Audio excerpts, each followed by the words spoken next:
প্রতিদিন সকাল ৬টা থেকে ৯টার মধ্যে আমার সংসারের সমস্ত কাজ শেষ করতে হয়। তারপর তো তোমরা জানোই আমি একটা ছোট্ট অফিসের চাকরি করি, তো তার জন্য আমাকে বেরিয়ে যেতে হয় ৯:৩০টার মধ্যে। তবে আজ সেই গল্পটাই তোমাদের সাথে করতে এলাম।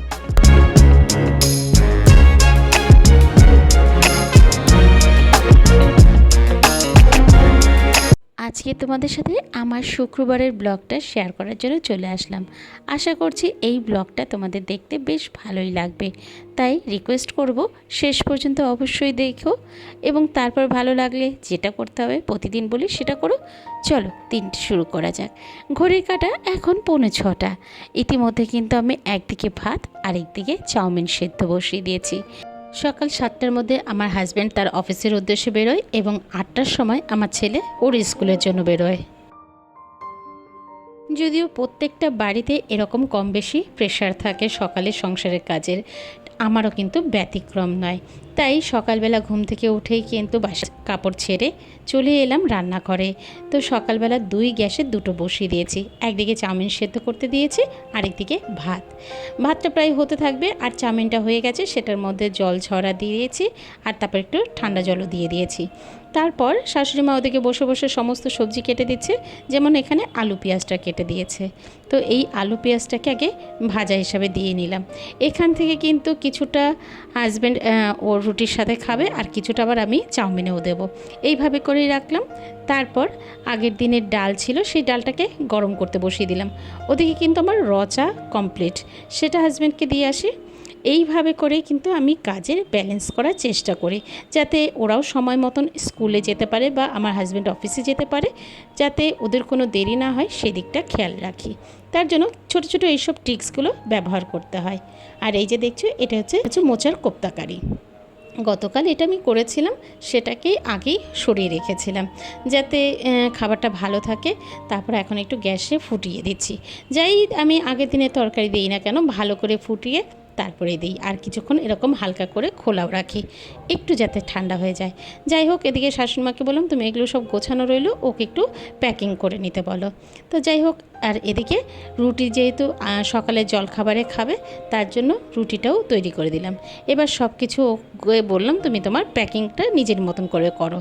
আর দেখছো এদিকে হাজব্যান্ড চলে যাওয়ার পর রান্নাঘরের কি অবস্থা। সবাই কেমন আছো? আমি রিঙ্কু। আমার এই ছোট্ট পরিবারের সমস্ত বন্ধুদের জানাই সাদর আমন্ত্রণ। আশা করছি যে যেখান থেকে আজকে ব্লগখানি দেখছো তোমরা বেশ ভালো আছো। সকাল এখন প্রায় 6:45 হয়ে গেছে, হাজব্যান্ড বেরিয়ে গেল আর রান্নাঘরের এই সিচুয়েশন। চলো এগুলোকে এক তুড়িতে ঠিক করে নিই। হলো না, নিজেকেই কাজ করতে হবে। তুড়ি দিয়ে কিছু হয় না, আমরা মাঝে মাঝে তুড়ি দিয়ে দেখাই সব পরিষ্কার হয়ে যায়, কিন্তু তা নয়। তারপরে ক্যামেরার পেছনে কী থাকে চলো সেটা আজকে দেখাবো, তারপর তুড়ি দিয়ে আবার দেখাবো। এরকম ট্রানজিশন ভিডিও দেখাতে প্রায়ই ভালো লাগে, কিন্তু এই ট্রানজিশনটা রিয়েল লাইফে কিন্তু হয় না। রিয়েল লাইফে একটা একটা করেই সমস্তটাই পরিষ্কার করতে হয়। যাই হোক, ইতিমধ্যে রান্নাঘরটাকে পরিষ্কার করে নিয়েছি। আর এরপর ছেলে যেহেতু স্কুলে যাবে, ওর জন্য চাউমিন করব, টিফিনে যেটা খাবে। চলো এখানে চটজলদি আগে পেঁয়াজটাকে আরেকটু কেটে নিচ্ছি। সকালে তো বললামই যে সকালবেলা রুটি যখন ভাজছিলাম তার সাথে আলু পেঁয়াজের তরকারি দিয়েছি, তখনই কিছুটা আলু পেঁয়াজের তরকারি থেকে ভাজাটা সরিয়ে রেখেছিলাম, কিন্তু এখন যেন মনে হলো পেঁয়াজটা একটু কম হবে, সেই কারণে এখানে আরও কিছুটা পেঁয়াজ কেটে একটু ভেজে তারপর সেই আলু পেঁয়াজ আর ডিম ভাজাটাও একসাথে দিয়ে দিলাম। তারপর এটাকে বেশ ভালো করে নাড়াচাড়া করব এবং নাড়াচাড়া করার পরে তারপর যে চাউমিনটা সেদ্ধ করে রেখেছিলাম সেটা দিয়ে দিলাম। এই চাউমিনের টিফিন কিন্তু আমরা সবাই নেব, কিন্তু শাশুড়িমার জন্য নিরামিষভাবে করতে হবে, তার জন্য ওনারটা একটু পরে করা হবে। ব্যাস, এবারে একটু সয়া সস, একটু ভিনেগার আর একটু গোলমরিচ এই দিলাম, সাথে নুন মিষ্টি তো আছেই, আর যে যেরকম ঝাল পছন্দ করে তাই দিয়ে ভালো করে নাড়াচাড়া করে চাউমিন দিয়ে আবারও কিছুক্ষণ নাড়াচাড়া করে প্যাকিং করে দিয়ে দিলাম। ওর টিফিন গোছানো হয়ে গেছে, এবার আমি নিশ্চিন্ত, ওর জন্য রেডি রইল। এবার আমি চা খাবো। চা খেয়ে এসে তারপর ওকে আবার ছাতুর শরবত করে দিলাম, যেটা নিয়ে খেয়ে ও স্কুলে বেরিয়ে যাবে। আর যাওয়ার সময় দেখছি আজকে সাইকেলে না ওর পাম্পটা একটু কমেই গেছে, তাই ওকে বললাম স্কুল থেকে ফেরার সময় অবশ্যই যেন সাইকেলে পাম্প দিয়ে আসে। ছেলেমেয়েরা যতই বড় হোক না কেন আমাদের কাছে যেন ছোটই। তাই প্রত্যেকটা স্টেপে স্টেপে আমি কিন্তু ওকে একটু সাবধানতার সাথে বলে দিই। আসলে দিনটা তো ভালো না, যুগকালটা তো ভালো না, যতটা চেষ্টা করা যায় ওকে গাইড করার সেটাই চেষ্টা করে থাকি। আর এরপরে এসে সবার আগে বিছানাটাকে গুছিয়ে নিলাম। তারপর ঘরবাড়ি মোছা আছে, অনেক কাজ বাকি আছে। চলো, আর তার মধ্যে বের করে নিলাম আমার অফিসের ড্রেস। এই ভিডিওটা একটু আমি অন্যভাবে করতে চেয়েছিলাম, বাট সেটা হলো না। যাই হোক, চলো এরপরে ঘর মোছার পালা। ঘর মুছে তারপরে কিন্তু আমি রান্না বসাবো। আজকে কিন্তু বেশ অনেকটাই দেরি হলো। ওদিকে শাশুড়ি মাকে বললাম, তোমাকে একটা সাইড খালি করে দিচ্ছি, সেই সাইডে বসে তুমি সবজিগুলো কেটে রাখো। তারপরে এসে আমি দুটো গ্যাসে বসাবো। মোটামুটি 1 ঘন্টার মধ্যে আমার 3 রকমের রান্না হয়ে যাবে। চলো তাড়াতাড়ি করে আবার রান্নাঘরে ঢুকি। আমরা মানুষরা, প্রতিটা মানুষই কিন্তু ভালো গুণ মন্দ গুণে ভরপুর। কেউ কিন্তু পুরোপুরি ভালোও না, আবার কেউ কিন্তু পুরোপুরি খারাপও না। প্রত্যেকটা মানুষের মধ্যে ভালো গুণও আছে, খারাপ গুণও আছে। তবে আমরা মাঝে মাঝে না আমাদের নিজেদেরকে নিজে খারাপ বলতে পারি না। আমরা যেটা করি সেই কাজটা মনে হয় ঠিকঠাকই করছি, কোনো অসুবিধা নেই। তো সেক্ষেত্রে আমরা মানতেও চাই না। কিন্তু বিশ্বাস করো, আমার যেটা মনে হয় এইটা না একটু ঘুরে দেখার দরকার আছে। হয়তো আমি বুঝতে পারছি না, কিন্তু আমার আশেপাশের লোকরা কিন্তু ঠিক সেটাকে অনুসরণ করছে বা খেয়াল করছে। যদি তারা কোনো সময় সাজেস্ট করে তাহলে আমি একবার পরিবর্তন করে দেখতেই পারি।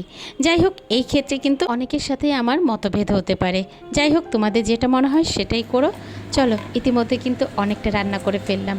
ডাল করেছি, আজকে কিন্তু নর্মাল ডাল করেছি, জিরে, কালো জিরে আর মেথি ফোড়ন দিয়েছি, দিয়ে ডালটা করলাম। তারপর ওদিকে চাল কুমড়োর ঘন্ট করছি।